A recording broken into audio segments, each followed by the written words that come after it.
Hi guys, Happy New Year. Just making a quick video to show you how to do this constant velocity lab. I'm gonna turn this around.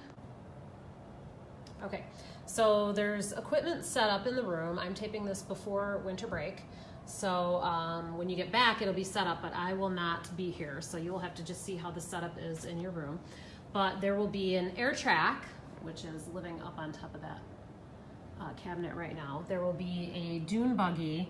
There will also be a tube that has a bubble in it, and you can see the bubble making its way up the tube. And all of these things move at a constant velocity. They move along at a constant speed.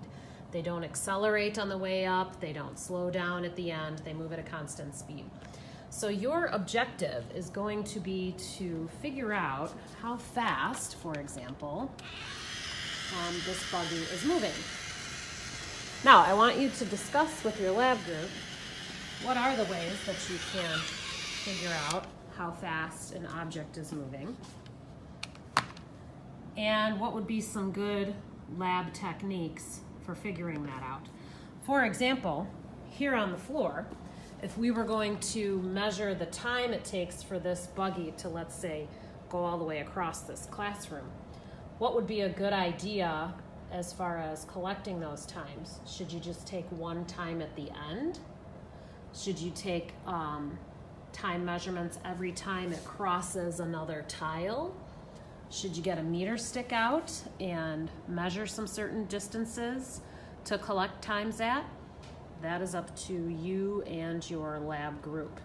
You would have the same kind of questions that you would be asking yourself about the bubble in the tube. How are you going to figure it out?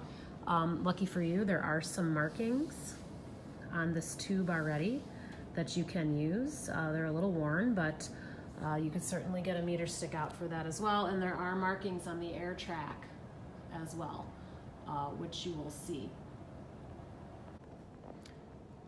So the objective is to figure out how you want to collect your velocity data. You are entirely in charge of the lab design for this lab, and you're going to have to take several trials for the equipment and then write up a really great lab report.